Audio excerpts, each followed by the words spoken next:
All right, everyone. Thank you for joining us today for the first of our invited speaker series. We have Matthew Alper, the author of The God Part of the Brain, joining us today. Matthew, welcome to the Humanist Association of San Diego. Well, a pleasure to be here. Thanks for having me. So to start off, you published The God Part of the Brain 24 years ago. Something like that. I've lost count, but that sounds about right. Yep. The, the nature of the book, it has an academic quality to it, but it's written in a popular style that is highly communicative, and you don't need a deep background in the cognitive sciences, in philosophy, in sociobiology, or religious studies. You obviously put a ton of work in that book, considering its value in those particular fields. I'm curious, how long did it take to write The God Part of the Brain? So from its conception, in which I conceived of the sort of main talking point and the title, wrote down on a piece of scrap paper, the God Part of the Brain, and tacked it over my computer and knew that was my next project. It took me about two years to get out the first manuscript, and then probably another year to get it put together. So probably three good years, and then you know went through many incarnations. Like technically, whatever is out now is like the equivalent of like the 8th edition. Chapters were added. This was my first book.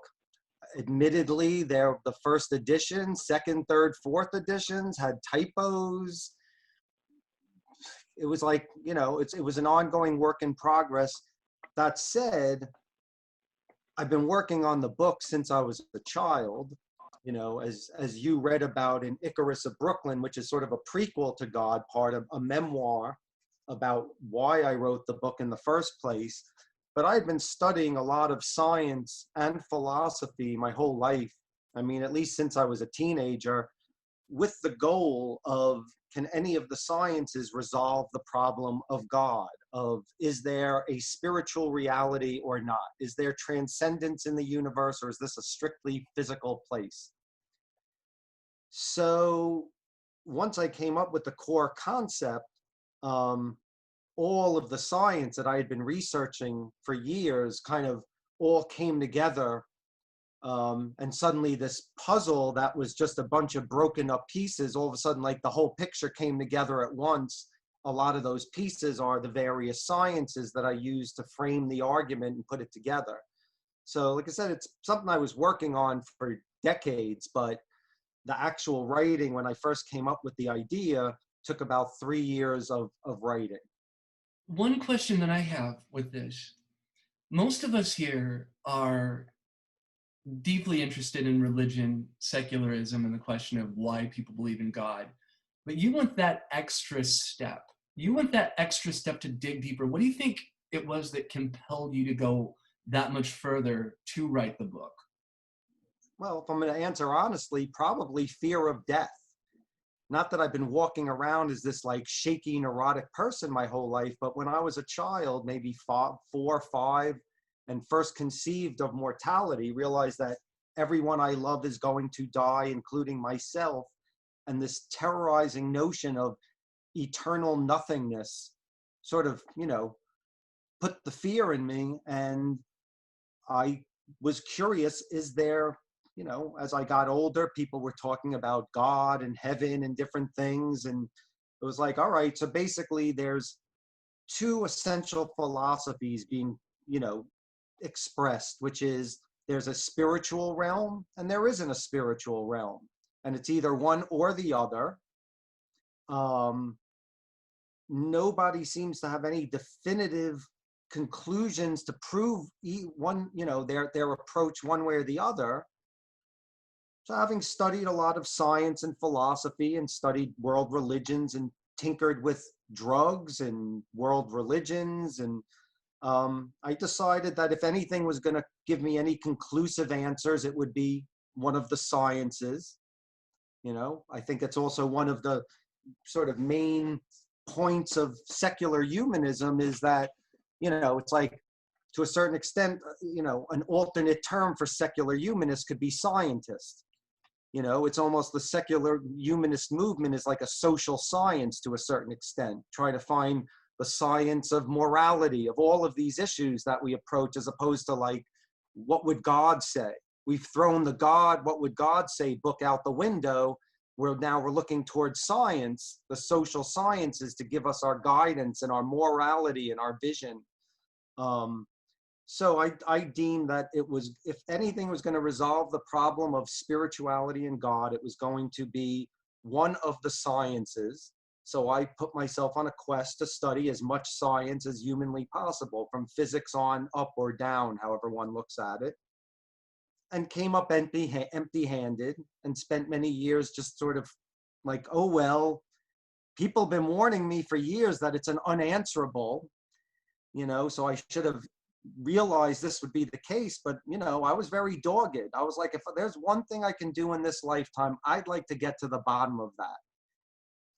I assumed it was probably an unanswerable, but then sort of I had that, you know, my eureka moment. I had that epiphany where suddenly I put all of what I had been learning together. Actually, I'll even tell you what the epiphany was. So it's in the book, I think it's chapter 4 is called God as Word.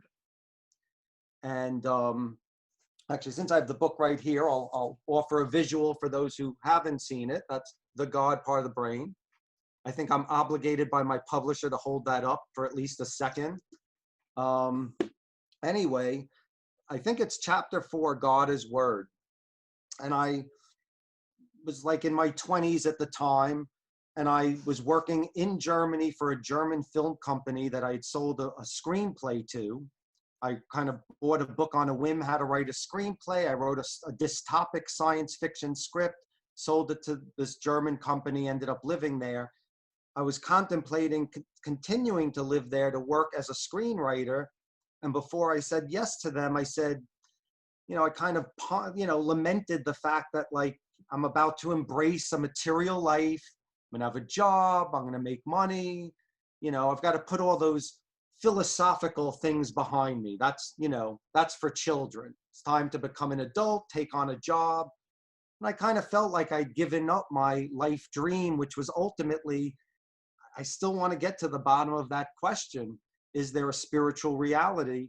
So I said, all right, well, as I embrace the material world, I'm going to at least honor my past, in that every 5 years or so, I'm going to ask myself, I'm going to readdress the question. So as I was sitting there in Germany, I said to myself, is there anything I've learned in the last few years that has provided evidence one way or the other as proof of a spiritual reality? Have I seen any miracles? Have I learned anything new that added to the argument? And I was like, no, of course not. There's nothing new. I haven't witnessed any miracles. I haven't had any grand epiphanies. And I typed out on the computer screen, is there anything that I have learned in the last years that I could say that I now know something like with absolute certainty of God's existence or of God?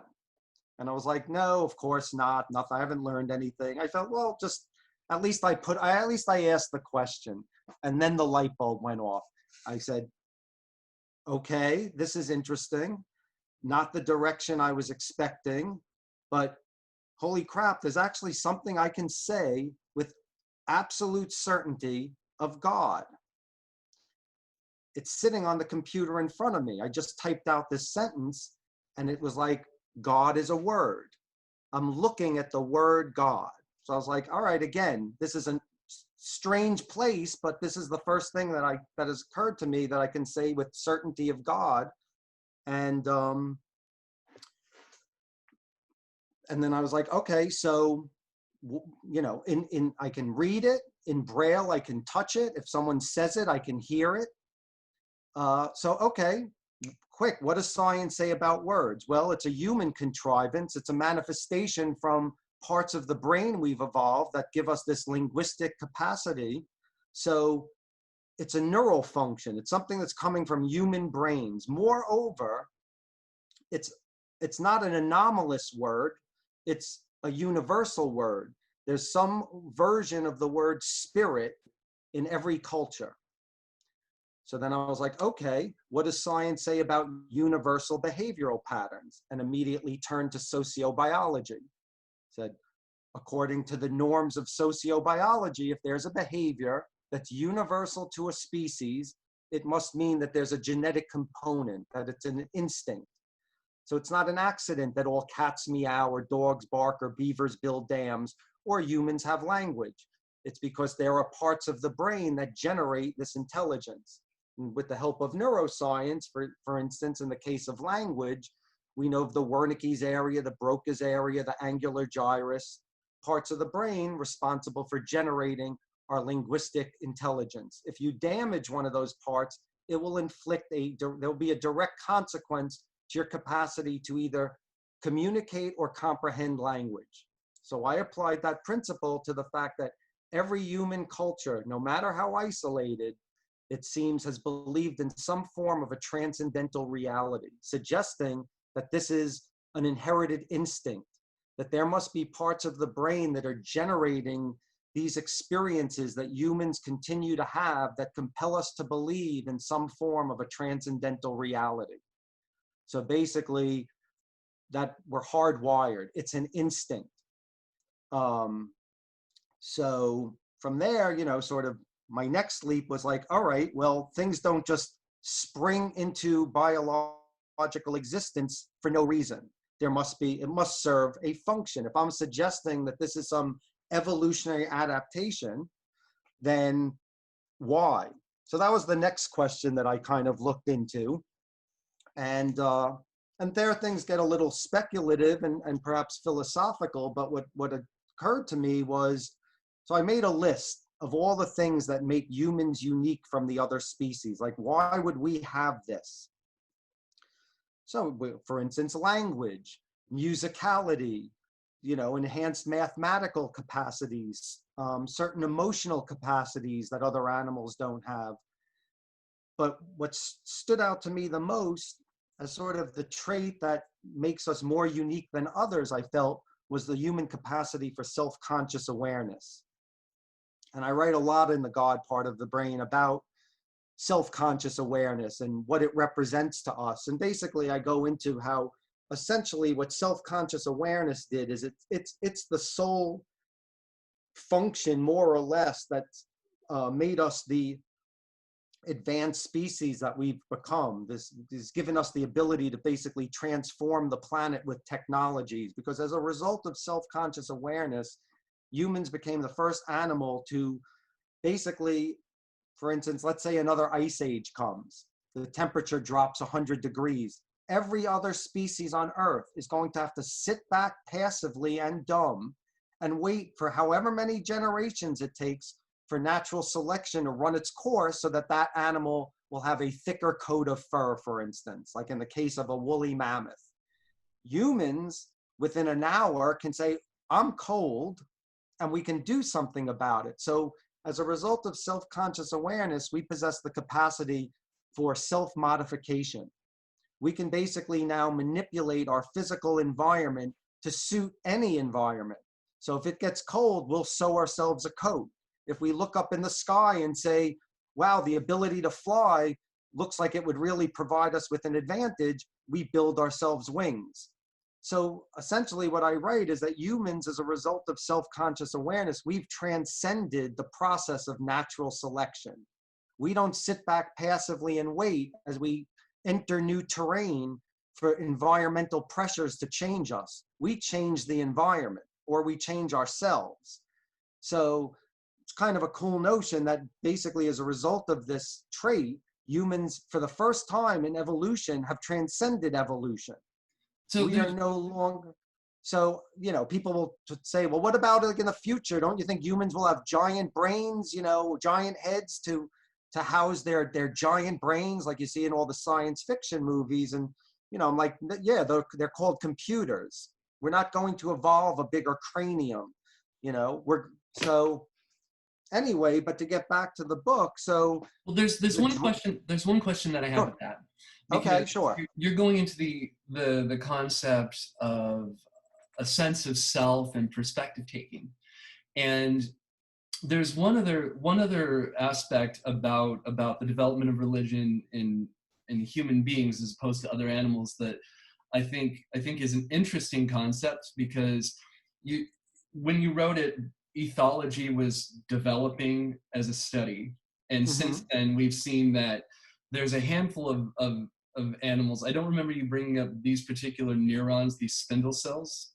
these Okay, monochondrial yeah. neurons in your book, Hmm. but we do these tests on dolphins, corvids, those are crows and ravens, pachyderms, and other primates.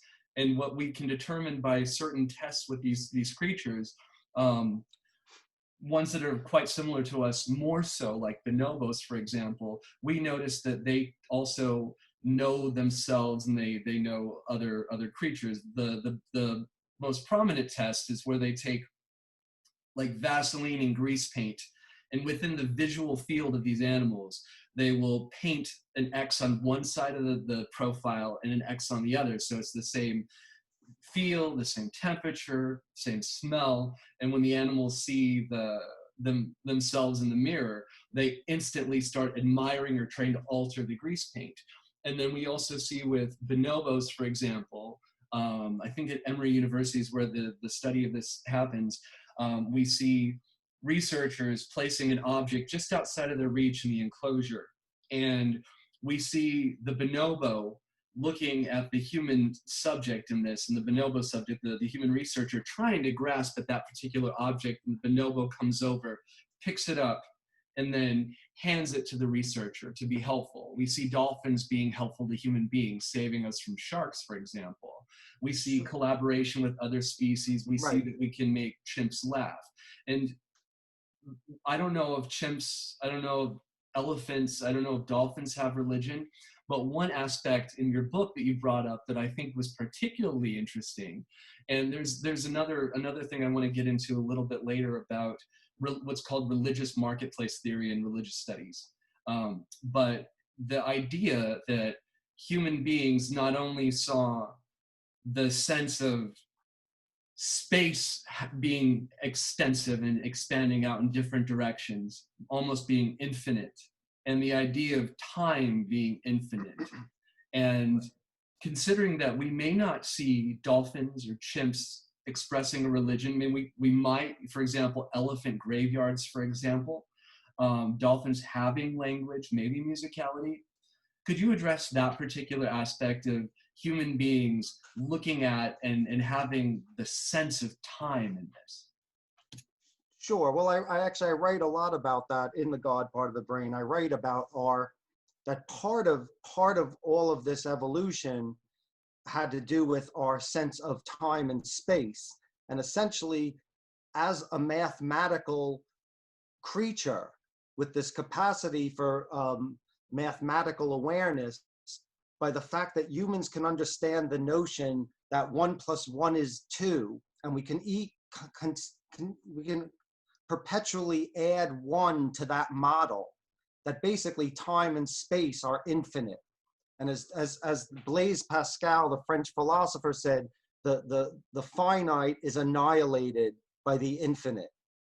That the concept of infinity, that we as finite beings exist in this infinite space and time, was part of, and what I was going to go into before about the self-conscious awareness thing, is that basically these are all facets to what made us the first animal to basically be aware of our existential realities, the first animal to experience existential angst.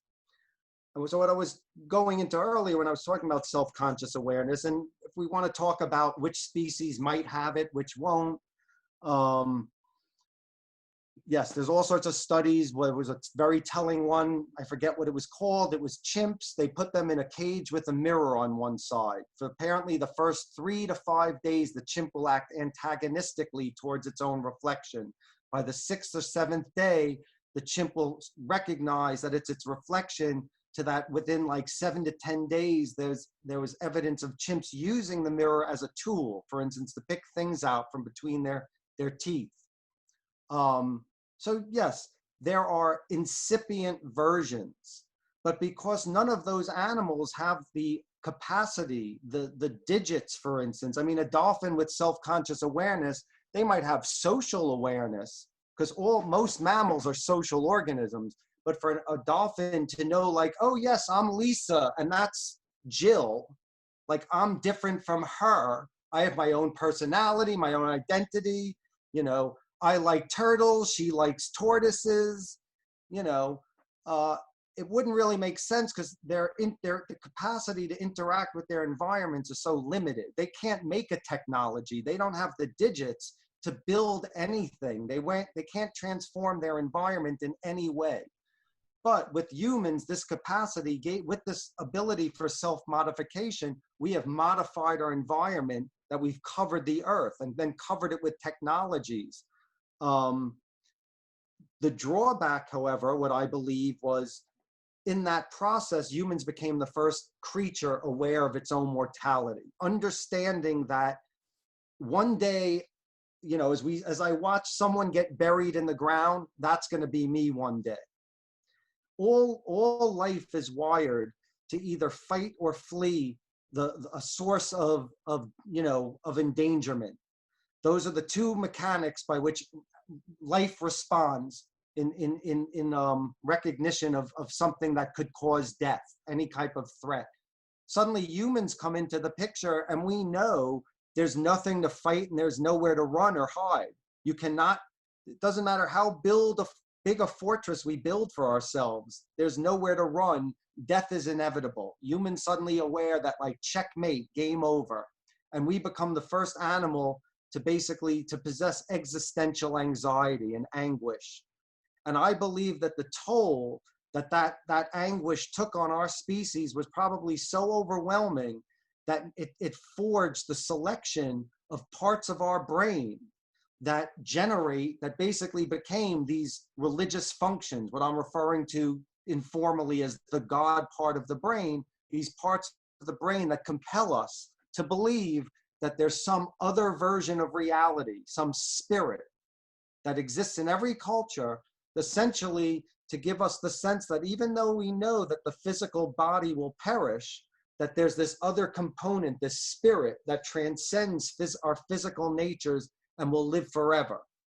Now, if we're talking about other animals with religiosity, yes, elephants have an elephant graveyard, but there's no ritual behind it. When they are feeling old or ill, most mammals, most animals, when they're feeling ill, they're vulnerable. So they go in a corner, they hide. They go to a place where they eventually probably die. Elephants, perhaps because of how large they are, if an elephant just dropped dead in the middle of its like tribal area where it forages, it would cause, disease. It would spread disease to maybe perhaps the rest of its community. So perhaps as an adaptation, they go off somewhere and they just drop dead, and they kind of, but they're not burying them. It's not like they're gathering in a circle of some ritual taking place.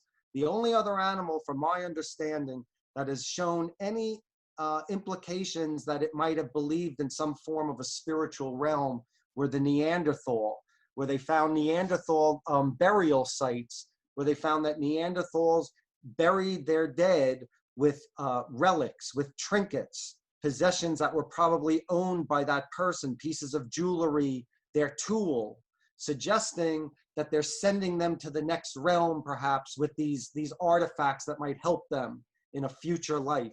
But that's the only indication we have of any other species displaying behaviors that would indicate a belief in a transcendental reality.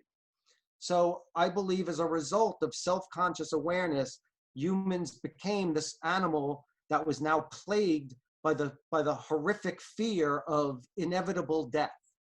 But what you brought up earlier, because I addressed those issues, that as a result of spatial and temporal consciousness, humans became the first animal to be aware of not just a future that we will one day die in, but a future that goes on forever. And this notion, like similar to that Pascal quote, that the finite is annihilated by the infinite. I think psychically, to know that we're finite in an infinite universe sort of like short circuits us, just added another component to that dread of eternal nothingness, you know, because we know we're going to die. We know we're going under the ground.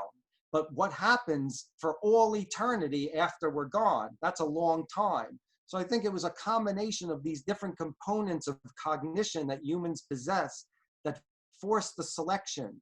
It was all of these existential entities plaguing us that I believe forced the selection of these parts of the brain that now, with their varieties of research, they're uncovering that exist in the human brain, are responsible for generating experiences that the world over we refer to as either spiritual or religious. Okay, I want to open up early on just because this is a conversation. I see one hand up. Keith, you have a question? Yeah, question, last comment. As for elephants, I know there's a lot of videos, a lot of comments about elephants. They don't have a burial because I guess that would be difficult, but they do mourn over their dead partners. Mm-hmm. It's a very documented thing. There's been even some Nova specials and things like that. Grieving and mourning behaviors are not uncommon in higher mammals. All of the social organisms are united as a joint effort. You know, it's one of the key evolutionary adaptations of mammalian behavior is basically group and social behaviors. We rely on one another to survive as a group. So there is displays of sadness, of mourning. We miss the things we lose, especially among primates. There's a lot of documentation on behaviors about grieving and mourning, even instances of whether like a child chimpanzee, its mother dying and it clinging to the mother till it died. So its actual grieving overtook its capacity for self-preservation. And inversely, similarly with like female chimps where their child died and it broke their hearts to the extent that like they drifted off and ended up essentially committing suicide, dying of like either starvation. So grief, we understand the loss of others. They're not contemplating anything like, where is its soul going? Oh, it's in God's hands now. They're not having spiritual, you know, thoughts about the loss. They're just experiencing, there is bonding, and it's quite possible. I don't know what kind of research has been done, but it's quite possible that like primates, you know, are transmitting within their brains that they're secreting similarly as we are neurotransmitters like oxytocin and vasopressin, which causes bonding behaviors and makes us feel lost when we lose someone or something we're close to. So again, none of that surprises me. But again, if we're going to look for indications of spiritual consciousness or religious behavior in other species, we have to look to what are human religious behaviors? Well, we see it in art. Every culture creates religious works of art, sculptings of its gods, depictions in painting, sculpting. Every culture has developed shrines to their deities, places where they come as a group to kneel and worship, to make sacrifices to their deities. These are all universals. Burial rites or funerary rites, because sometimes it's not a burial, it's like an igniting, but some form of disposing of the deceased. Every culture has a ritual that anticipates sending that person's spirit to its next place, to the next realm, which is why it's also universal that most cultures send off the deceased with various relics of certain sorts that they bury them with, or at least did in the past. So again, there's a plethora of behaviors that humans are displaying, that we see universally displayed. And if we look at any anthropology book, religious ideology and behavior is a universal. And all of these various behaviors, whether it's, replicating our deities in works of art, if we look at other animals, none of them are doing that. Not chimps are not taking a stick and drawing something and then looking up to the sky. There's nothing to indicate that they have a sensibility of that when they die, a spirit will continue in some form. So I do believe, and again, it's open to debate. There's all sorts of behaviors that can be scrutinized in any number of ways. But from at least my learning of cultural anthropology and zoology, I've yet to see another species. I'd be happy to see another animal get on board. It's like, oh, we share this burden of stupidity with other animals. They believe in made-up Santa Claus-like creatures too. Then we could commiserate with them, with the secular birds. Right, but there's things we know they believe in, like hunger and things like that, but we don't expect them to make artwork about that because we draw a painting of a bowl of fruit, right? So why would we expect them to have similar behaviors to us, where there are things we know that we have in common with animals? Like, for example, they do know that their partner's dead and not sleeping, right? So they understand what death is, but they understand hunger, they understand hatred. They don't make artwork or music or anything like that, regarding those things. Although I guess if an animal growls or something like that, you could say it's an expression of hatred. But why would we expect them to have similar, higher functions as we do as it pertains to a belief in the afterlife, for example? Well, because it's I believe through expressions of behavior that we can discern what is actually taking place in the brain of those animals. So if we were to study ants, without having a brain scan by which we can study the ganglia inside an ant's head, by watching the way they socialize with one another, the way they interact, all of the behaviors that we see repeated among the species, the way they chomp on their food, etc., that must all be part of its wiring. That's the kind of stuff we'll find buried in its ganglia. But if we're to look, I think that it's, again, these expressions of behavior which show the inner or revelations of the inner workings of cognition of any species. That it wouldn't make sense for an animal. It's like, oh yeah, I believe in gods and souls. I'm not a show-off, so I don't like to make art about it or discuss it with the other chimps in the community. We could say, sure, oh yeah, privately in the thoughts of dolphins, they think a lot about their spirituality and like, where do they go after they die? And no one could deny it, because no one will ever have a gauge by which we can like put something over a dolphin's head and watch like a television what it's thinking. But again, it's through its expressions, it's the behaviors that I would be skeptical to believe that any of these other species share in our spiritual consciousness. Okay, so there's one thing about our experience of spiritual consciousness that, and it would be difficult to try to test this in dolphins, for example. So until we develop the diagnostic sophistication to otherwise do so, I think we'll get back onto human beings. One component that you bring up in the book that I think is an interesting component to bring up is the concept of guilt. Could you address that, about how guilt plays into this aspect of the operation of the God part of the brain? Mm-hmm. So when I wrote the God part of the brain, I really wanted it to be as comprehensive as possible. I wanted to address any notion that I thought someone who, might want to debunk my theories or challenge them. What were the kind of questions people might ask? And one of them is, it's one of sort of the fundamental questions of religious institutions, is the question of evil. If you took any philosophy 101 course, at some point they'll address the question of evil. Where is that a transcendent quality? Do we possess the capacity for just raw evil? Like there's a yin and a yang in the universe, and there are the forces of good and the forces of evil. because ultimately the religious world is inclined to believe that evil is actually like a spiritual concept, that there are gods, there are dark forces in the spiritual realm that can either like infect us or we can ward off as heroes who've embraced good and virtue.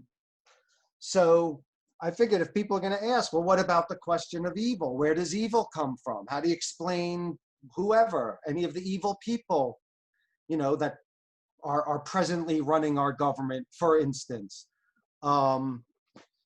So in looking into the question of evil or the problem of evil, I found my research taking me towards sort of again, a cognitive approach to moral reasoning and moral consciousness.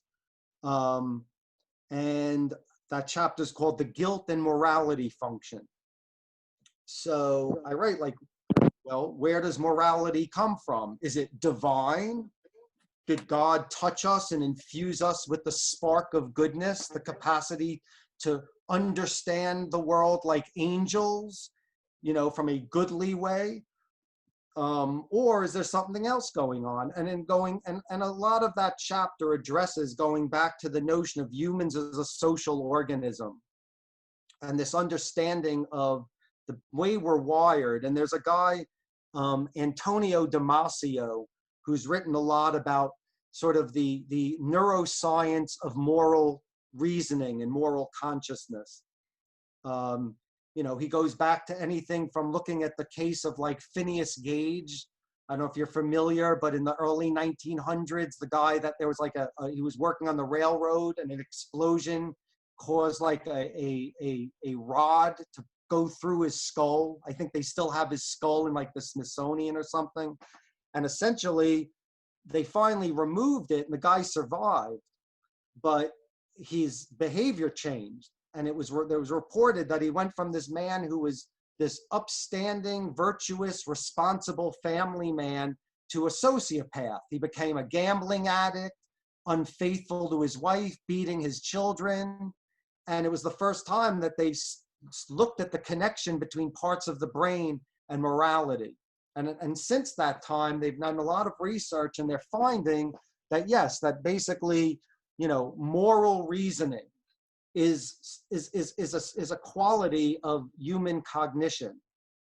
So, and then I just go into, I mean, it's a very involved chapter. It's one of the longer chapters in the book, but I talk about the experience of guilt as a human function being generated from parts of the limbic system in the brain, and sort of the role that sort of as a social being, we were instilled with this interesting cognitive capacity to feel that if we're doing things that are harmful to the group dynamic, we don't need others to punish us. We punish ourselves. We feel bad for having perpetrated a behavior that's antisocial.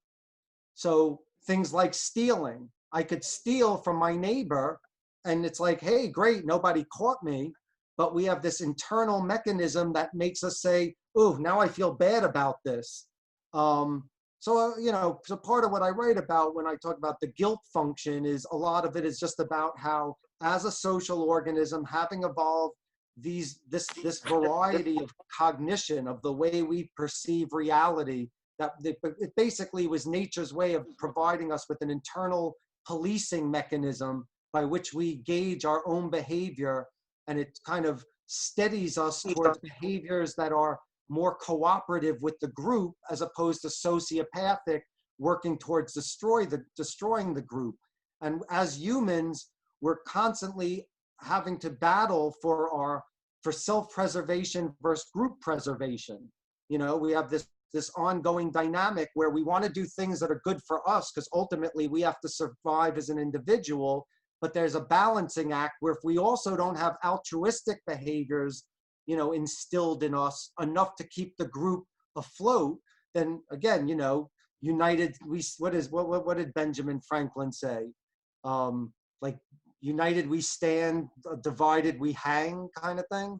That basically, so that whole chapter is about the cognition of moral reasoning and the research that's been done on the neuroscience underlying moral reasoning and its role in keeping us alive as a social organism, the importance of those mechanics, but also reducing this notion of evil as this sort of satanic yin-yang force that exists in the universe. And every culture addresses in its religion the problem of evil. There is always evil forces that are vying to steal our souls or corrupt our better selves, our better angels.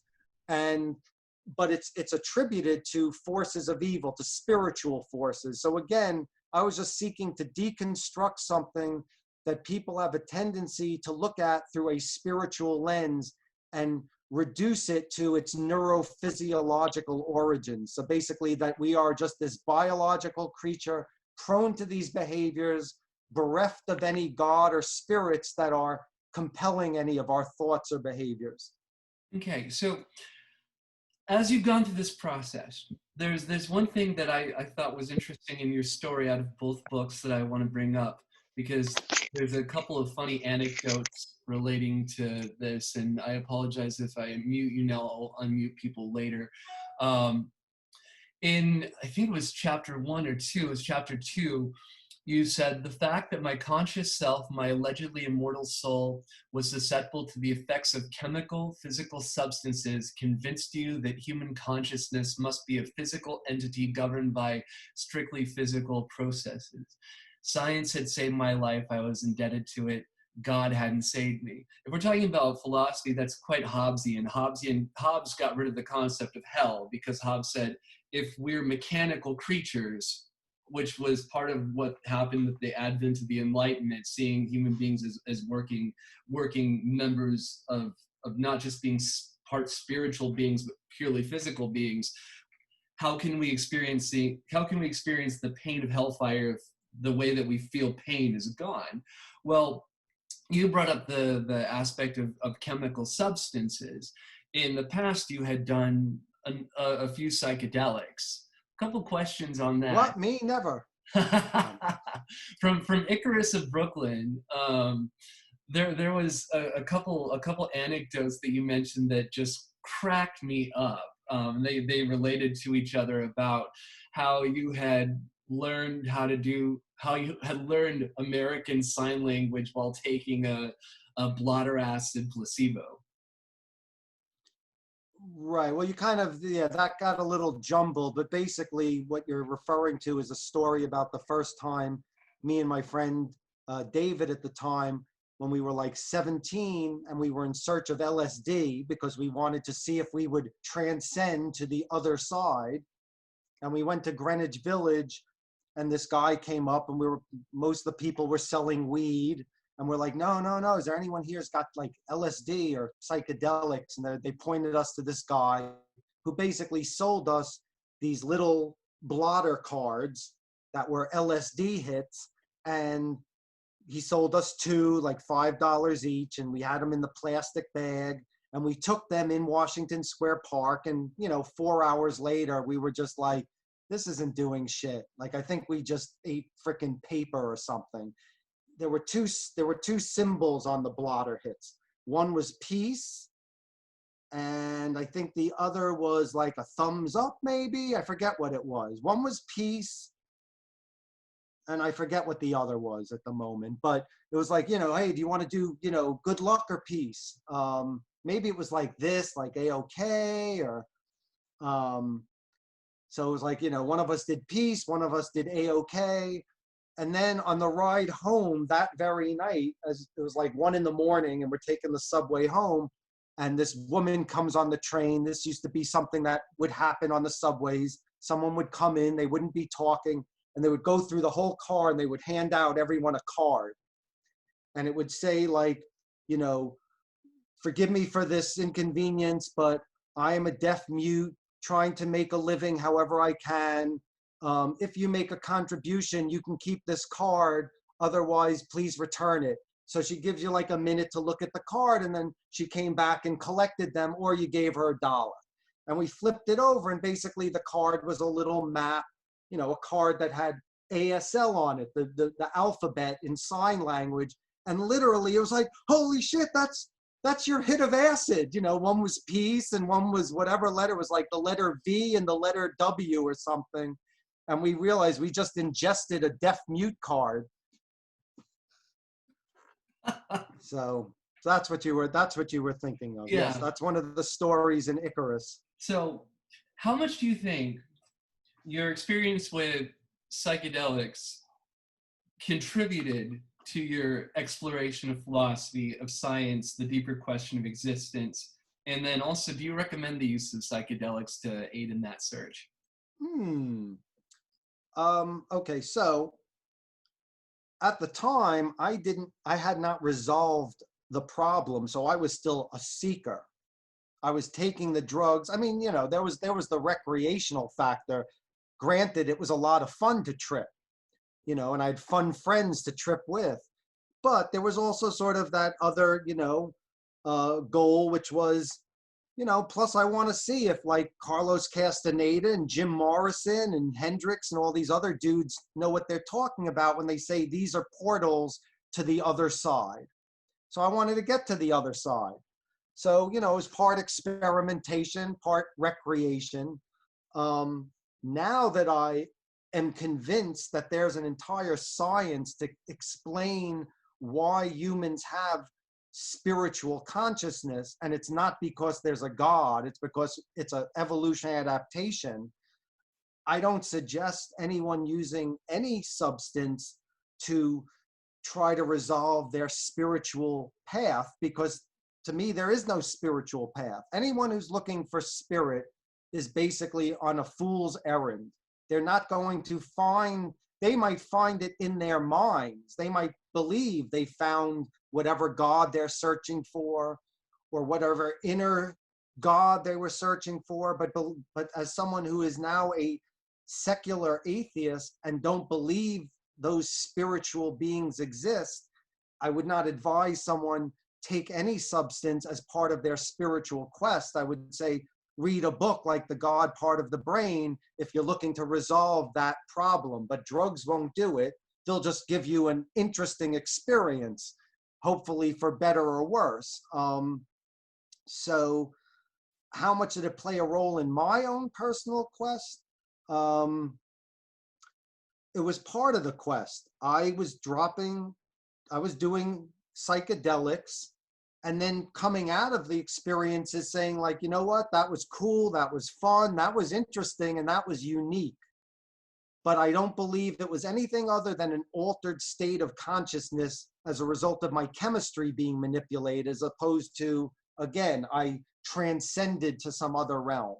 So throughout my psychedelic journey, I never saw anything that led me to believe anything. I was still just as skeptical as ever. It was just a tool. But in the process of playing with that tool, as you know from Icarus, during an experience where I tried doing 5 hits of LSD, I had a bad trip that really messed with my brain chemistry and set me off course for about a year, in which, as I talk about, I was institutionalized, you know, I was a mess. Cognitively, I was destroyed. And it wasn't until I found the right doctor who was able to put me on the right combination of meds that kind of put me back in my place, you know, gave me reality back. And what you're talking about is in one of the earlier chapters in the God Part of the Brain, there's the chapter Throwing Rocks at God. And basically having what I say in that chapter is, you know, I'd never really resolved, because I never resolved the problem of spirituality or God. It was still open-ended. I was skeptical, but it was open-ended. And therefore the question of a soul, as in, is my conscious experience purely mechanical, the manifestation of the workings of my organ, the brain, or is there a ghost in the machine? Is there some other quality from which consciousness is emerging from me, from which Matthew exists. But having had my experience where I had a bad trip, it completely obliterated my ego and normal sense of consciousness. And then being given another drug, chemicals, that brought me back to my otherwise normal, understanding of consciousness. Basically, Matthew returned. It was as a result of that path that led me to believe that I said in that chapter that it kind of, enlightened me, and that it made me realize that indeed consciousness is purely physical. That twice now in 2 years, as a result of taking chemicals, my cognitive state had been completely altered.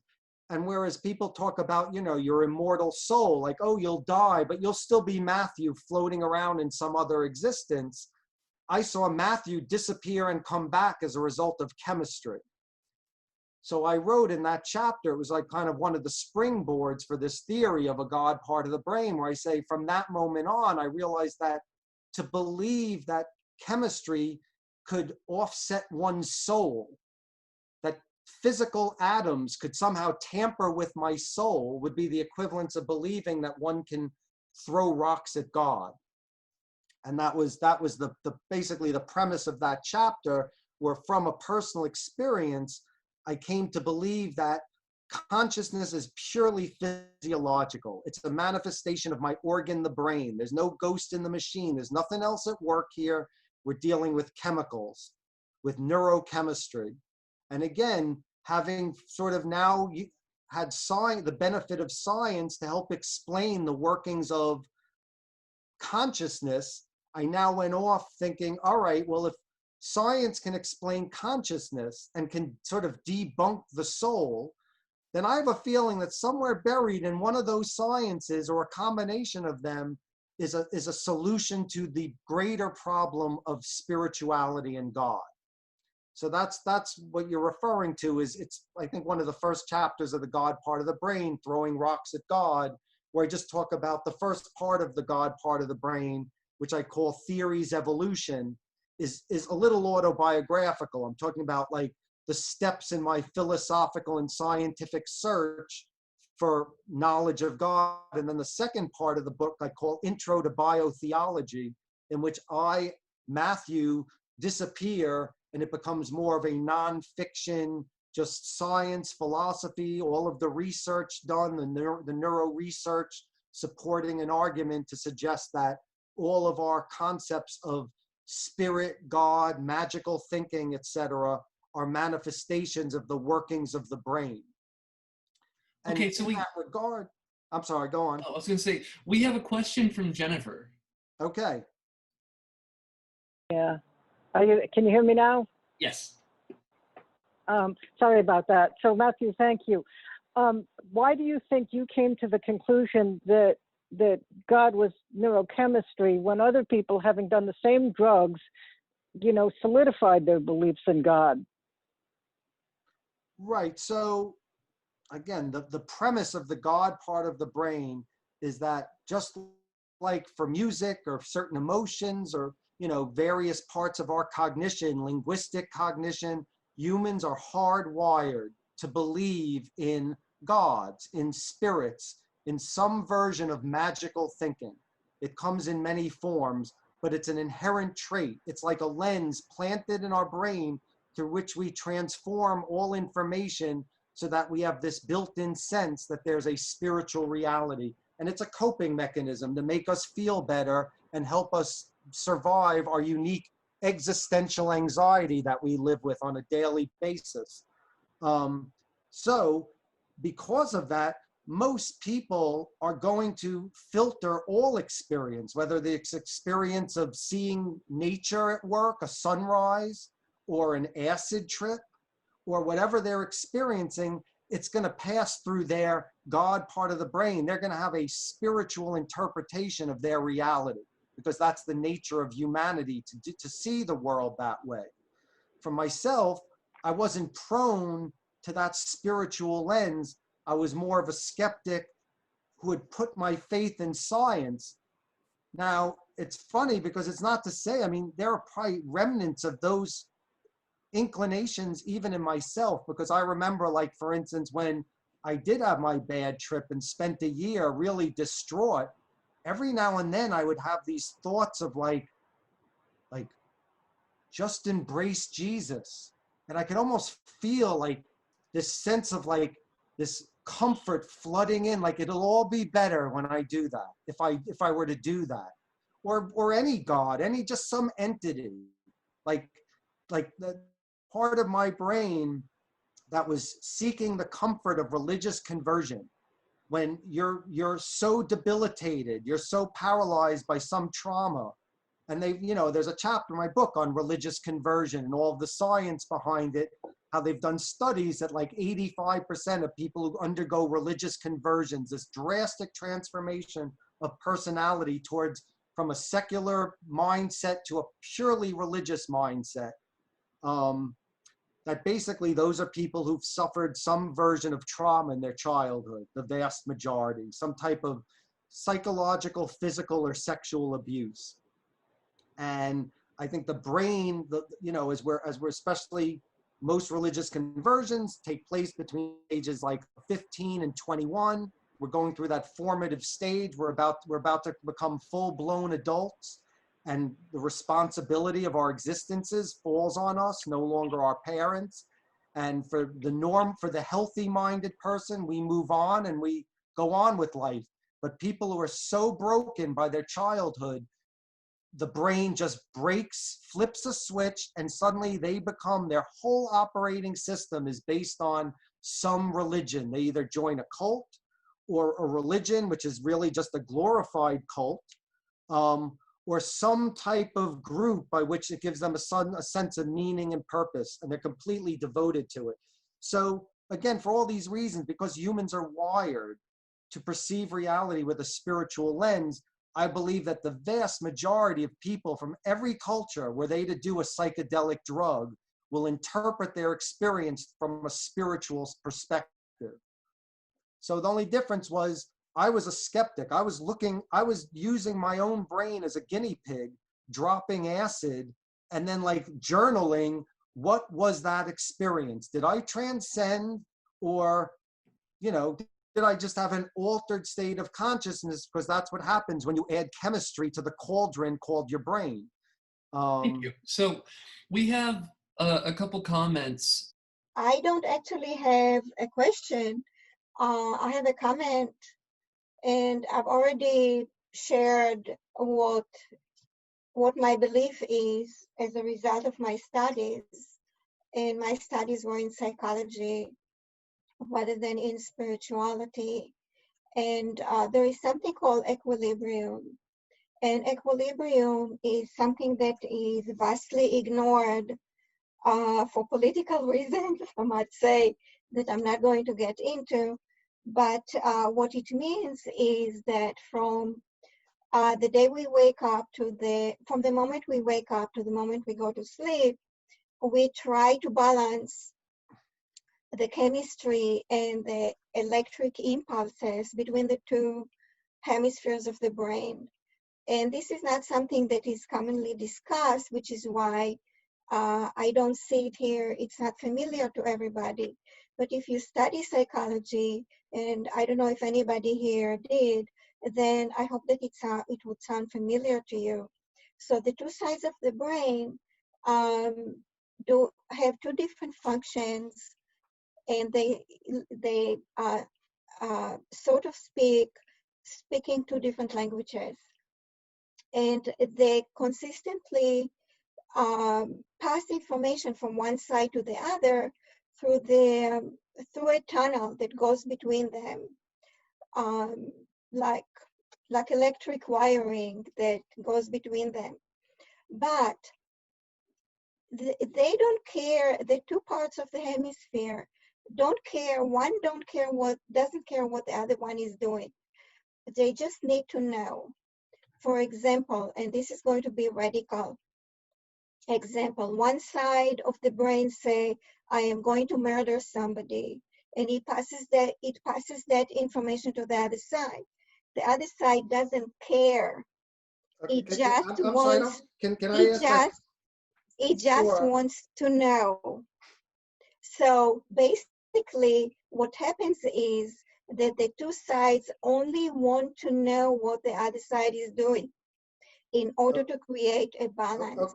And Listen, that this balance, isn't really a question, and I'd rather it not become a seminar on the concepts of a bicameral mind. So why don't we get to something as a question, if you don't mind? well, so basically, the reason I'm saying this is because this is the answer to why we believe in God, in order to achieve equilibrium. We Okay. consistently try to achieve equilibrium.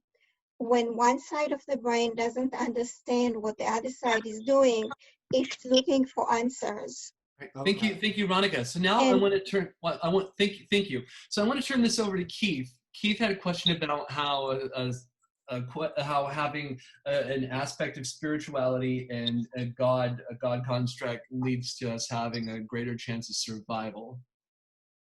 Production, I guess. Yeah, that you basically nailed it right there. Just wondering what the evolutionary advantage and it almost, in some regards, seems to anthropomorphize evolution rather than making it random. It's a very complex concept to believe in a afterlife, and the guy's a really very specific thing. So I was just wondering what the evolutionary advantage was. Sure. And it's very specific and very random, and even by our standards of thinking, an abstraction to wire a creature with this construct that there are transcendental realities. And I'm not, at least for now, going into, there's a lot of research. It's not like this is some speculative thing.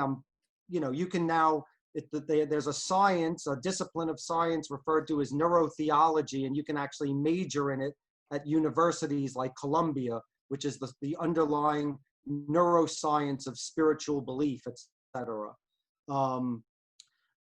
As far as the advantage, and this is what I was talking about earlier, that as a result of self-conscious awareness, humans became the first animal aware of our mortalities.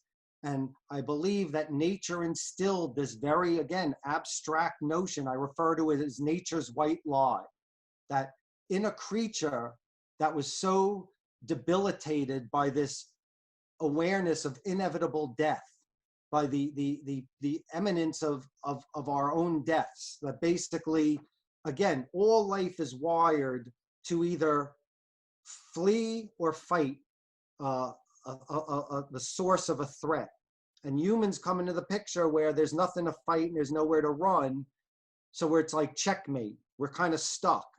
I believe that it was the existential anxiety, the literal, the mental anguish and suffering of the horror of having to deal with the concept that we are going to die, that everyone we love, our children, our parents, they're going to die forever. And there's nothing we can do to save them. And I believe that, again, in a life, in an organic form, this packaging of life that's always wired with self-preservation before anything else, that essentially in our inability to deal with our own conscious awareness of immortality, or our mortalities rather, nature, it forged or forced the selection of cognitive modifications that compel us to believe that even though we know the body will die, we have this sense of something called a spirit. And the spirit, even when the physical body perishes, the spirit will persevere. Ergo, when my child dies, I don't have to be perpetually crippled by the fact that, like, ashes to ashes, dust to dust, that person that I poured my life into is now worm food and nothing more. And I will never see them again. And then this is going to happen to me as well. I now have to live with the constant fear that one day I'm going to be worm food. And I believe, again, the anxiety created by that awareness was so overwhelming, so debilitating, that nature instilled us with this adaptation. It's a comforting mechanism. In a nutshell, that's what it is. It's there to comfort us in light of our unique awareness of our own mortalities. And that's specifically and precisely what Marx meant by religion is the opiate of the masses. So Larry, you have a question. So first the question is, Matthew, Yes. what exactly do you mean by the word God? And here is why I'm asking this. Okay, in chapter 5, God is Word, you write, so God was a word that represented the concept of a transcendental or spiritual force and being. But on page 58, in the first paragraph, you say, why this obsession with the entity we call God with a capital G? So on page 58, you're calling God an entity with a capital G. But on page 69, you are not. It's a spiritual force. And I ask this because there are cultures in Siberia, East Africa, that do not have the concept of a God with a capital G, unless we uniquely define this in the Western concept as a monotheism. Sure. I mean, if it seems like I made any reference or allusion to the monotheistic Judeo-Christian God, like the white guy with the long white beard, that's why on the title, on the cover of the book, in the title, the book's called The God Part of the Brain, with God in quotation marks. And I mean throughout the book for God to be a metaphor of all things spiritual, or that are described as or interpreted as spiritual by any culture that's ever existed, essentially as a you know, implying all forms of magical thinking. So in the book, I go into that this can, you know, this God part of the brain can be manifest not necessarily in even institutionalized religion, but it can also be in the form of superstition, for instance. It can be superstition. It can be belief in extraterrestrials. It can be in conspiratorial thinking, notions that, you know, it was the 9/11 was an inside job, all of the various forms of conspiracy.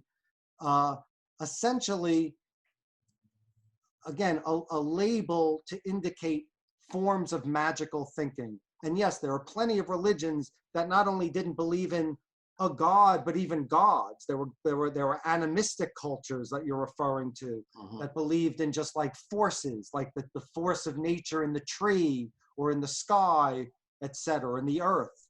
So no, if there are sentences in the book, specific sentences where I reference God with a capital G, I guess I got tired of constantly disclaiming every time I use the word God. So just God became sort of the, again, the emblem for all things spiritual. So if that was misleading, I didn't mean it to be, and I'm certainly not referring to that it's a universal, that all cultures have embraced a monotheistic Judeo-Christian notion of God.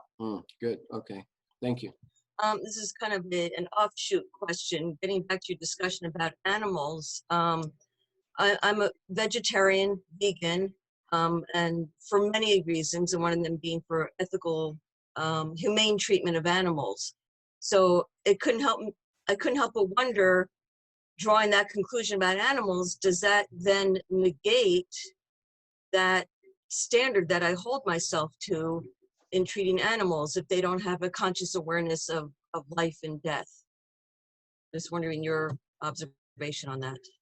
Well, I don't know if these would all be subjective decisions one would make. I don't know if we can say that having self-conscious awareness for some reason is the definitive trait by which we can decide is something edible. So just because a creature is lacking in self-conscious awareness, I don't know if provides any necessary justification for that we should be eating it or not. I think that's a whole other realm of questioning our own survival, the ethics of survival, etc. The ethics of, you know, to what standard do we want to hold ourselves with? What degree of cognition do we accept? You know, the painful murder of other creatures just because they might not have our awareness. What, you know, again, it's almost like when the judiciary is trying to come up with laws as to at what point do we call a fetus a living thing? At what point does it have enough cognition that we should say we should be protecting it? Same thing with life, should we say, from, reptiles on up should be protected, but fish we can eat because they're pretty dopey? Again, that's a subjective question that I couldn't answer. I am a carnivore myself, and to a certain extent, I wrestle with that notion, because yes, the cruelty underlying, the eating of animals is pretty horrific. So, and again, I do wrestle with it, but apparently it has not forced my hand to the extent that I myself have become a vegan. Maybe one day I will. I mean, if we're talking about, again, the intelligence of a creature, if it comes down to intelligence, then I don't know, there's no reason we shouldn't be sort of, I don't know, serving up certain groups of humans as part of our sustenance, Someone should open Republican Burger. Well, they do say that the color red makes you more hungry. But I have another question based upon one of the later chapters in the book. And this also is a bit of shameless self-promotion for our group, because coming up, the person I'm incorporating into this question is giving a talk on going from being a Pentecostal minister to being an evangelical humanist. In the book, you brought up the idea of learned behavior. God is a learned behavior, or God is a reflexive type of instinctual product of evolution. So you ask the question later in the book, why are there atheists? And then secondly, you infer that it's because, or explicitly say that it's because it's kind of an outlier situation. So if you have someone who started off as a believer and later they gave up that belief, or conversely, someone who started off as an atheist and later they gained a sense of belief, how does that work within the model? And I would like to unmute David, because David is a fantastic representative of this particular deconversion. So David, I'm going to mute you. So let's have a short little bit of a conversation on this. Okay. Well, I'll start by answering the question that I ask in the book, which I think I forget again the chapter number. Been a while since I wrote this thing, but there is a chapter called "Why Are There Atheists?" Because ultimately I knew that would be again one of the questions people would ask. If you're suggesting that as a species we're wired to believe in a spiritual reality, why are there atheists?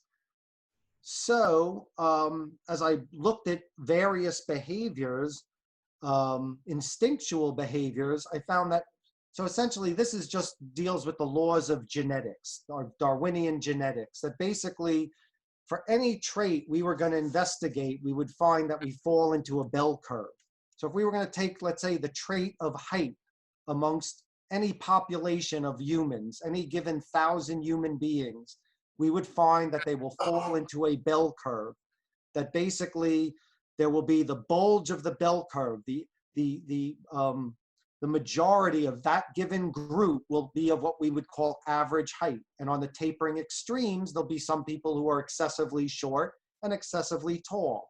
Apply that to a cognitive trait like musicality. Humans are a musical animal. There are parts of our brain that generate this musical experience and intelligence we possess. Similarly, if you were to take any group or the species at large, you would find we fall into a bell curve. The average human in any given group would possess what we would call average musical intelligence. On the tapering extremes, we would find between like 5 and 15% of any given population will have an advanced capacity for musicality. On one extreme, you'll have savants, people who, with no musical training, listened to a Beethoven sonata at age 5 and sat at a piano and played it in perfect timing. On the other extreme, you're going to have people who are musically disinclined, on, such as the tone deaf. People who, if you gave them all of the world's greatest, musical instructors, would still never grow up to be playing in a symphony. They just don't have the wiring for it. And that applies to any cognitive trait that any species possesses. So I applied that to religiosity and spirituality, that basically we fall into a bell curve. The average person on planet Earth has an average capacity to perceive reality with this spiritual bent, to believe in some form of a spiritual reality. However, on the tapering extremes of that bell curve, you're going to have people who are hyper-religious, from a very young age, found themselves drawn to their religion, whatever it might be. And on the other side, people who are born what we could call the equivalents of spiritually tone deaf. They don't care. They're religiously disinclined. When their families are going to church on Sunday, they don't care. They'd rather stay home. They're not moved by a church service. So I believe that, again, so I write about sort of the underlying genetics of genetic variation and how it plays into religiosity. Now, of course, I don't want to suggest that all behavior is based on our hard wiring, is all nature-based. Of course, there's the nurture element, the environmental influences involved. So similarly, our environments will play a role into what extent we're religious or not religious, or spiritual or not spiritual, but it's some combination. Again, if we're just looking at the mechanics of behavior, we're basically, we're looking at the interchange between the hard wiring we're born with and how that will incline us towards religious behaviors versus the nurturing element. Now, let me just point to, there's a chapter in my book on the genetics of all of this. And I talk about how essentially they did experiments in University of Virginia where they did a series of experiments on 40,000 pairs of identical and fraternal twins, and particularly ones who were separated at birth. And then they basically did a questionnaire for all of these twins separated at birth. And what they found was, and this held true for a lot of behaviors, but as opposed, for instance, in fraternal twins, looking at fraternal twins' sense of religiosity and spirituality based on a questionnaire they answered as compared to identical twins separated at birth, it was shown that identical twins separated at birth have a 50% higher likelihood of sharing religious or spiritual propensities. They might believe in completely different religions because they were raised in different households. But if one is very religious, there's a 50% higher likelihood that this other identical twin who they've never met will have a 50% higher likelihood of being equally religious as compared to fraternal twins separated at birth, showing that there are genetic, elements involved in our religious and spiritual consciousness. David, I'm sorry, go on. Oh, do you have any thoughts on this, David? Oh, I'm sorry, Jason. You caught me napping earlier. I've been up early, and I've been out there laboring in the fields all morning, 2 mornings in a row with my humanist signs, answering lots of believers' questions. They have no idea what we're about. But anyway, Matthew, I want to thank you. I haven't even opened your book yet. I just read the back cover, and my wife and I ordered it immediately after Jason let us know about you, and we got it overnight. I'm ready Awesome. to devour this thing. So basically next month I'll give you all to talk about my little deconversion story. But I left Christianity 30 years ago. But I've been like a bookworm, learning from people like you, Matthew, and others, because I didn't go to college. I didn't get a chance. I was taught that Charles Darwin was Satan's progeny, So I had to recreate my life, relearn it, this sense of reality. So, Matthew, you were discussing nurture nature. I'm going to have to agree with you. A lot of it really is nature. and I'm going to have to say both, because I was baptized, not literally so much at birth, but into Pentecostal, full gospel, tongue-talking Christianity. My dad was a Pentecostal pastor. That's all I knew in my Jesus bubble for 32 years. But something happened, and I won't talk long, I'll let you talk. But something happened to me in the 1980s. My siblings couldn't figure this out, this type of cognition, this type of thinking, of actually testing, putting this biblical stuff to the test, right? These doubts, this skepticism, this critical thinking. I didn't even know critical thinking was. But like you said, there's something in my mind that caused me to start doubting and questioning all the stuff I was preaching as a young preacher that didn't occur. You know, my God shall supply all my need according to his riches and glory. Really? I got a wife and 2 kids starving at home. I'm working 3 jobs. And where are you? But that type of thinking I had, my older brother who died a few years ago, and my younger sister who's evangelical Baptist, 6,000 year earth creationist, could never figure this out. So I think you're right. I think it's nurture and nature. And I actually feel very honored that I was able to figure this out. And it was brutal. It was a hard journey in the 80s. But anyway.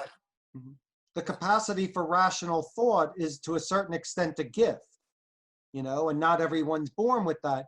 And even though apparently you were born into that religious bubble, it's like a cult, you know, they block all outside information. So all you know is their bubble.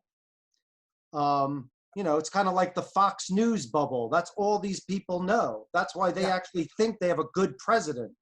But some people somewhere deep inside have this inner capacity to question, to apply critical thought to whatever they're told. And in most cultures, that's looked down upon. It's chastised to question outside your bubble. But it's nevertheless, it's an inherent inclination for some. And to a certain extent, again, maybe you were born blessed with this certain degree of capacity blessed by nature, you know, with the capacity for reason and critical thought to question the bubble you were born into, which is a rare gift, because most don't. Most stay in the bubble and die in the bubble. Yes. I have several clients. I'm a personal trainer. I had to do something when I quit preaching years and years ago, right?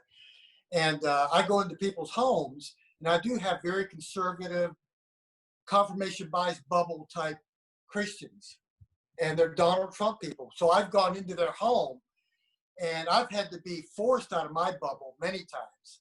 And that's why when I go out and talk to believers every weekend, so I have my atheist friends, my Christian friends, but we fall into our confirmation bias bubble too, a lot of us in our communities. So, but some of these people on the far right have no idea what those of us who have figured this stuff out, where we got this thinking, where we get our morals and ethics and all that. So it's very interesting to see the different hardwiring in individuals. Some people, like you say, figure it out, they question.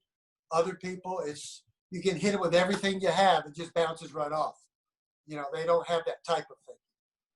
So I'm very excited about reading this. Excellent. Well, I'd be happy to hear your thoughts when you're done. So, you know. And my wife wants to read it too. She's the smart one. And David also has a YouTube show. Cool. Yeah, it's called The Preaching Humanist. I've been doing it for about 5 years.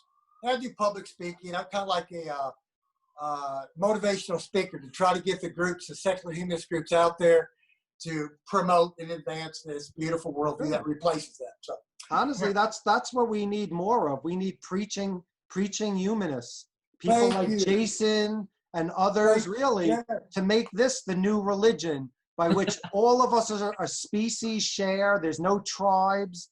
It's just the religion of humanity, and how our last chance at surviving as a cooperative species. What I want to say is more an observation, I guess, just, you know, to see what you think, Matthew.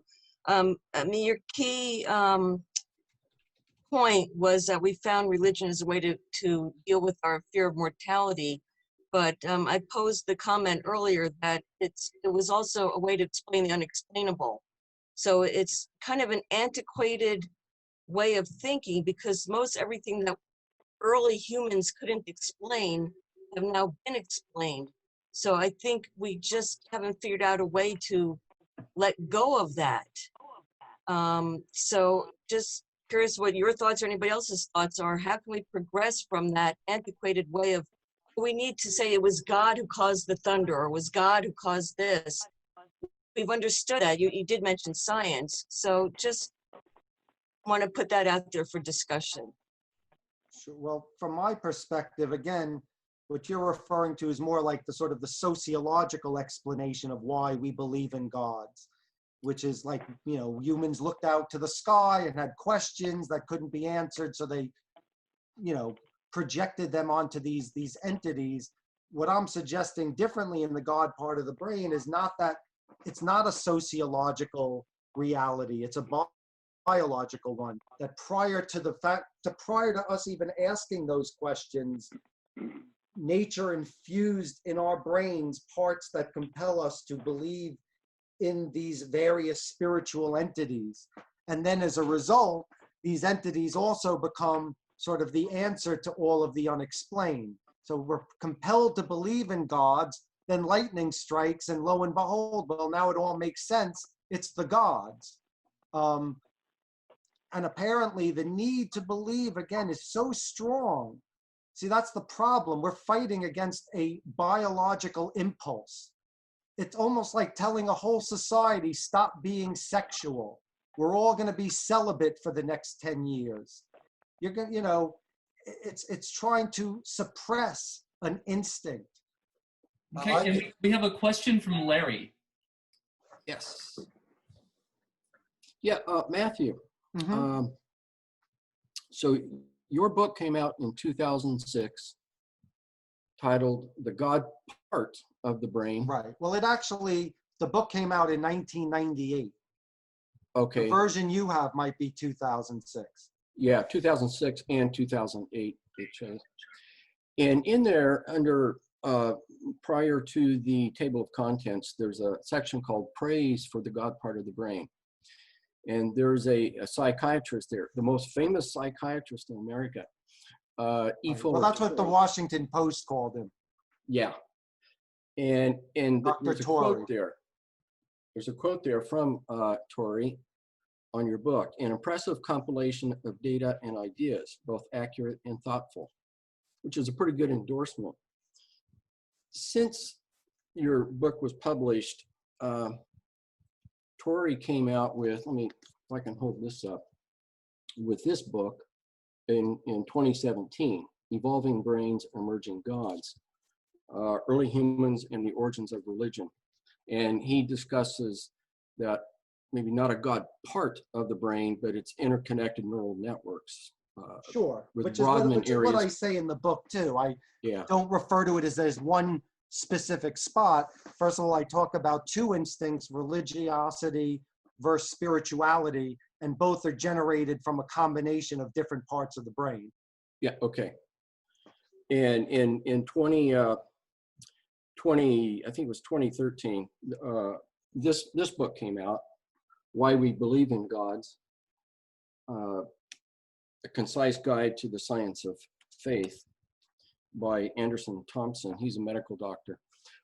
So I'm wondering, since your book was published and new work has been done, some additional research and publication, have you revised or changed your thoughts to account for religion primarily being a comforting mechanism due to our awareness of our immortality? I mean, look, there's a million theories on why this may have emerged. That's the most speculative part of the book. We'll never be able to go back into hominid history and understand the forces that were behind the natural, selection of whatever it was that made us this religious creature. But I have yet to see other arguments that I felt made me change my mind and say, I think it's something else. I still think that there's nothing as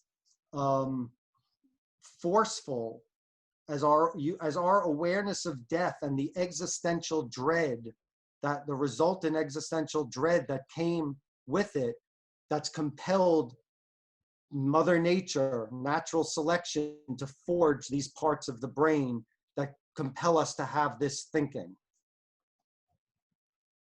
Okay, and I'm sure you're aware of some other accounts or hypotheses, such as the hyperactivity agency detector and the deference to authority by young from mammals, depending on learning from the parents and Sure. elders. Yeah. And the theory of mind.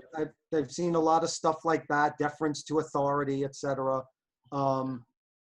Again, deference to authority is one thing. This compels us to believe that there is a transcendental quality that has nothing to do with authority, but it's all linking to a compulsion to believe in some transcendence through which we are part of, we're connected to, and through which we gain immortality through our spiritual selves that persevere through all time, that are indestructible, the everlasting soul.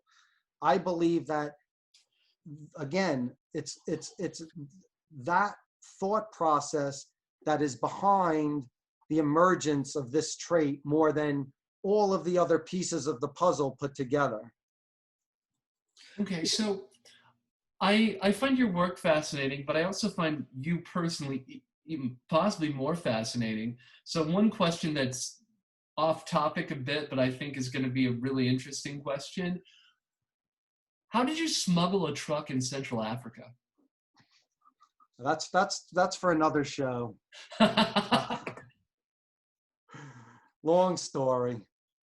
Lost in Togo with a 1952 fire engine, and my friend trying to get rid of it, and essentially finding these black market Nigerians who were willing to buy the truck.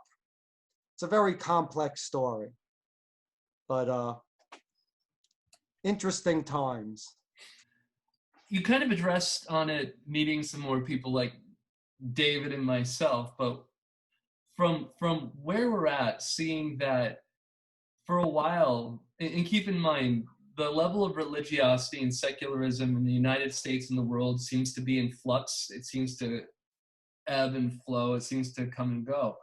From where we're at, what do you see as the future of secular humanism and atheism in the United States? A second part of that question, if it is a learned behavior and if our goal is to become more secular, how do we encourage that, and how do we see that manifest? So number one, what do you see the future being? Two, more goal-oriented. How do we increase secularity and more people to be pluralistic in that, even if they're going to believe in God? Well, I'll answer that one first, just because I think it's easier. It's all about education. Education is the key to humanity's survival. How we educate our young, what to believe and not to believe. And secularism should be instilled. I mean, again, the initial intentions of the founding fathers of this nation were to separate church and state, and that education should be secular. Unfortunately, a lot of people don't want to listen to and adhere to that, so they're forcing their theologies down our throats and making it very difficult to make a secular platform through our public education system. But absolutely, we should be teaching an openness to a secular mindset, secular ideas and ideology as part of our education system. And it could go to a certain extent, they could even hide it under the guise of science, because really it's a social science. It's saying if we're going to look for universal values that we want to teach our young, where should we find those values? Should we look to like 2,000-year-old bearded men? Or should we be looking towards perhaps the social scientists who are telling us like the workings of human psychology and how we can best cooperate with one another and how to best behave with one another, and sort of the people writing the science about moral reasoning and where does it come from and how do we deal with it. So, you know, and unfortunately, you know, the religious entities in America and the rest of the world, because they're, you know, they're ardent about their beliefs, because they're possessed by this instinct within the brain that's on fire, and compelling them to proselytize as much as possible and force their ideology on us, because that's part of the instinct too. It's not just belief, it's the proselytizing of those beliefs and forcing them on others, usually by death. So unfortunately, you know, the religious, the bad guys, are trying to use their numbers, the majority, to compel legislators to push their religious agendas onto the masses of this country, for instance. And that's a big problem. And because we're a democracy, as long as people can vote for their leaders and their leaders are the ones who decide legislation, we will be at the hands of those who are pulling the strings, those who are the most organized. And we know that, like, the evangelicals and other groups are highly politically organized, and they're getting their agendas pushed upon us. And that's a big problem. And until we fix that with the education system, and, you know, an enforced education of beliefs that, for instance, they look down upon, like Darwinian evolution, for instance, over creationism, until that day, we're going to have an ignorant society. And when things like a plague hit, we're going to have a whole faction of that ignorant society forcing their theology into our legislation. So right now we're seeing genocide being committed on the American public because religious ideology is forcing the hand of these Republican politicians to push their non-scientific agendas onto the population, and it's murdering people. We've already lost twice as many people as we lost in 5 years to the Vietnam War. And we fought those people like they were our most hated enemy. We should be fighting these Republicans who are pushing death on us with their ignorance and their anti-science agendas. They're murdering people at the moment. And that's a serious problem. And it ties to the second part or the first part of your question, which is, you know, where is this country heading? Unfortunately, you know, people like you and me, the secularists, the humanists, it's like we don't want to be in other people's faces. We don't want to be. It's not our natures to shove our ideologies down other people's throats. So we become sort of the passive humanists. You know, we're not as forceful. So we're losing this battle of who's going to win this country, who's going to win the minds of this country. And so far, it's the ignorant theologians pushing their agendas, because it's again, it's part of the nature of this instinct for religiosity. So, you know, I don't know how this will end, but right now, I think there's a very disturbing trend in America towards basically seeing science as the enemy, because science is the enemy of religion. Science is telling the religious, your ideas about creationism are wrong and dumb, and you're perpetuating wrong and dumb ideas, and they're backwards and they don't make sense. So science is the enemy. Science is saying, no, evolution is where it came from, which is an insult to Adam and Eve. So essentially, they will be consistently fighting the forces of science who are trying to tell them that their religions are stupid and dated and antiquated, and they should give them up, throw them away, discard them, and embrace this new paradigm called science. So they've made science the enemy of the people.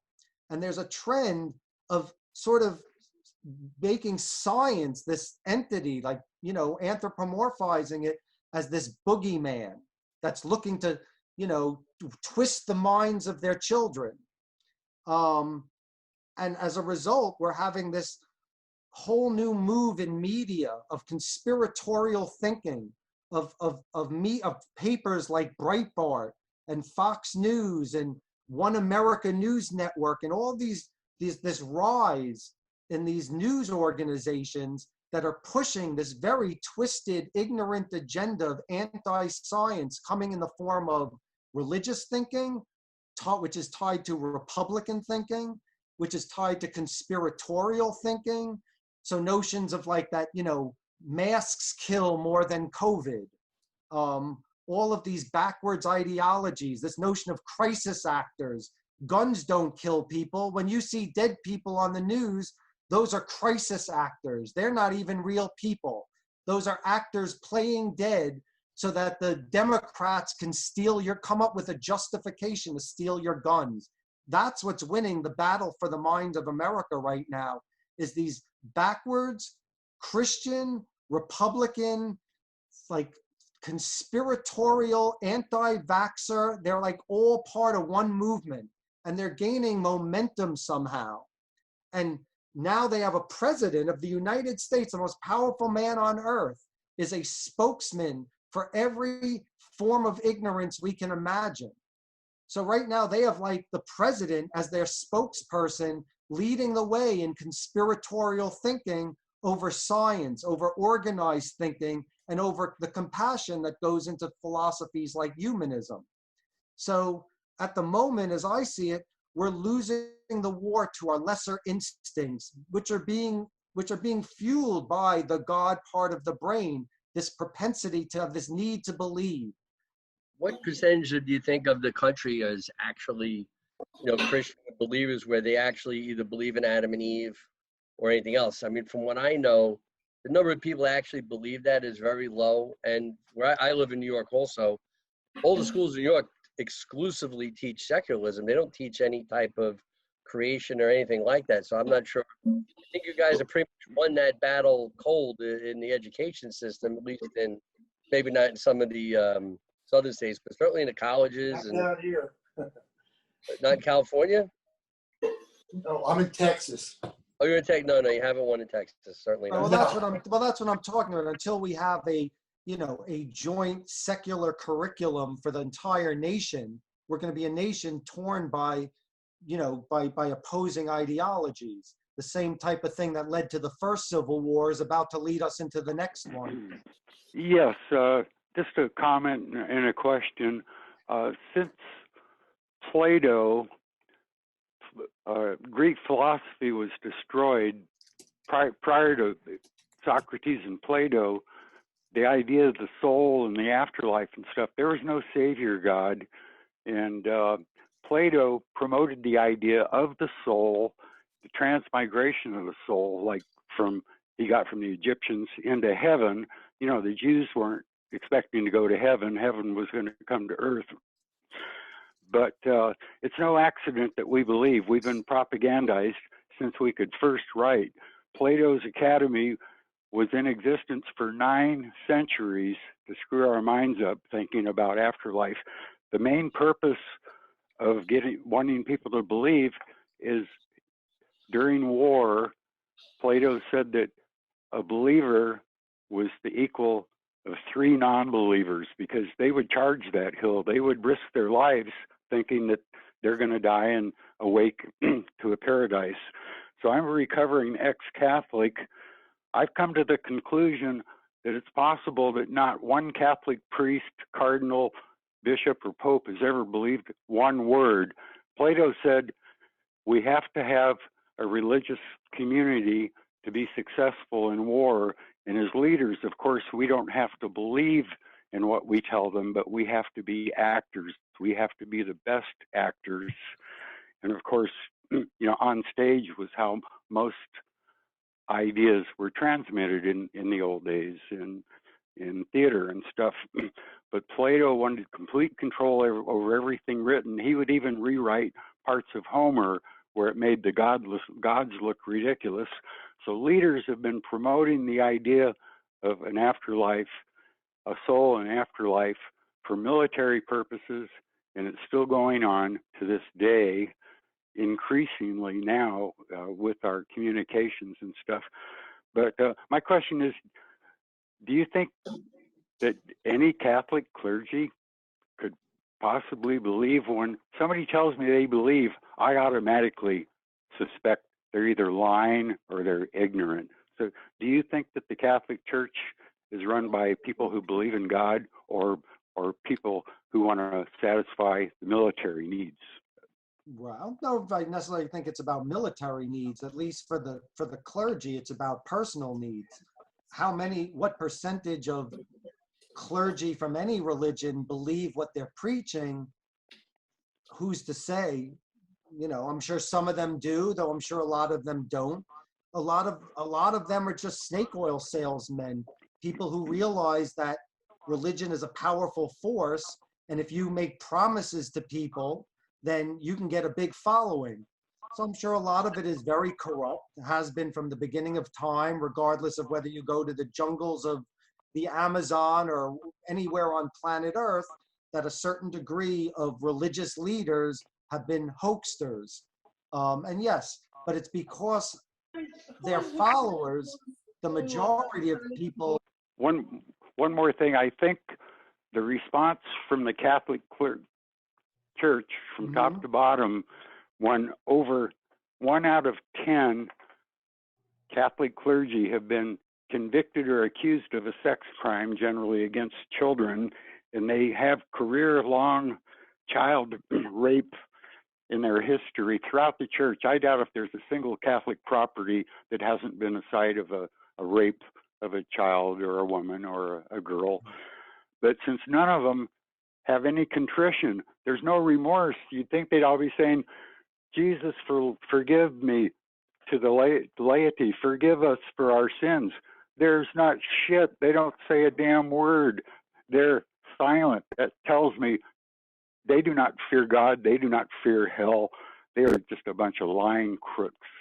Sure. Well, I'm certainly inclined to believe that most religious leaders are lying crooks. I'm not a fan of any religion. And basically, yeah, they're institutions that the minute you have power, power corrupts. So the minute you have a power structure, whether it's a political one or a religious one, you're going to have corruption. And unfortunately, you know, the average person has been the sheep and led to the slaughter by the clergy who've been manipulating and exploiting and abusing these people. And yes, the Catholic Church is guilty of infinite crimes against their own believers. Okay. Thank you, Matthew. What's next for Matthew? Well, I'm still writing. I've actually, before I wrote The God Part of the Brain, my first writing was a screenplay, as I think I alluded earlier. So I've since written some scripts, sold a few, nothing that's been made since, but, and now I'm actually converting my last screenplay into a novel. So it's historical fiction. It's about 350 pages. I just finished the first draft. I'm now editing. So, you know, I said what I needed to say about God. I have nothing else to say on the subject. I could not care less about what people believe at this point. I keep my opinions to myself. I just don't care. It's not a conversation I want to have necessarily. Most of the time I do have it. It's people arguing, you know, how can I prove there's no Jesus? How can I prove that the crystal by their bed isn't giving them energy? How can I prove that the horoscope isn't real? The stars are science, so the zodiac must be real because stars are science. So, I mean, that's what I end up having a lot of conversations that are just nonsensical about everybody's beliefs, and I don't even care. I don't want to have them. So, having gotten bored with discussing the God part of the brain, I've decided that I'm not really interested at this point in writing anything more on the subject, so I've been writing fiction. So let's give Matthew a huge round of applause to thank him for joining us today.